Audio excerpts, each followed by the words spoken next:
Tashkent. Uzbekistan की राजधानी Tashkent बहुत सुंदर है। मध्य एशिया का ये सबसे बड़ा सांस्कृतिक केंद्र है। चिरचिक नदी ने अपनी छाती का दूध पिलाकर इसे सुंदर रूप दिया है। चौड़ी चौड़ी सड़कें, लंबे लंबे पेड़ों की कतारें और बीच बीच में फूलों की क्यारियां हैं। प्राकृतिक सुंदरता मानो चारों ओर बिखर गई हो। 30 लाख की आबादी के इस शहर में बड़े पुस्तकालय, रेडियो और टेलीविजन स्टेशन, कई थिएटर, होटल और सांस्कृतिक महल हैं। यहाँ ताशकंद सरकारी विश्वविद्यालय, अनेक कॉलेज, टेक्निकल विद्यालय और बहुत स्कूल हैं। इस प्रकार ये ज्ञान का केंद्र भी बन गया है।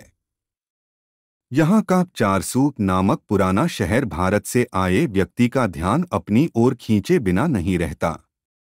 तरबूज और सरदे बाजार में ढेरों बिकते हुए याद दिलाते हैं कि बाबर दिल्ली में रहता था, पर उसका मन यहाँ के अंगूर, तरबूज और सरदे के लिए तड़पा करता था। बाबर का जन्म ताशकंद से 40 मील दूर समरकंद के पास फरगाना के शाही परिवार में 14 फरवरी सन 1483 में हुआ था। अपनी सेना लेकर सन 1504 में वो अफगानिस्तान आया था और वहां से 1525 में भारत आया था। किस्मत ने उसकी मदद की थी और वो भारत का बादशाह बन गया।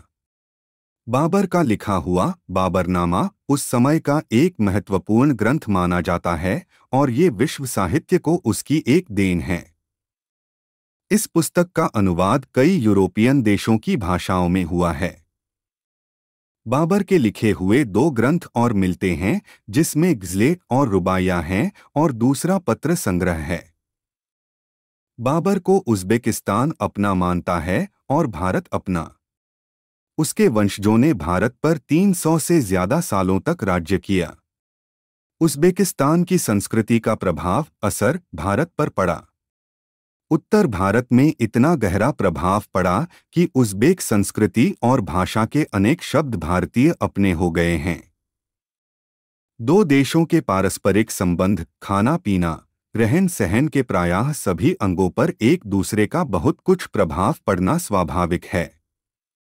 पुलाव उज़्बेकिस्तान का जातीय राष्ट्रीय भोजन है और कबाब बहुत प्रिय है। पुलाव और कबाब भारत में भी मांस खाने वालों के लिए बड़े चाव की चीज है।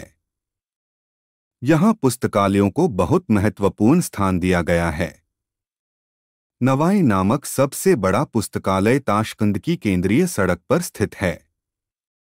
सभी विषयों की पुस्तकें यहाँ संग्रहित है। इस पुस्तकालय की पुरानी इमारत 1948 में बनाई गई थी।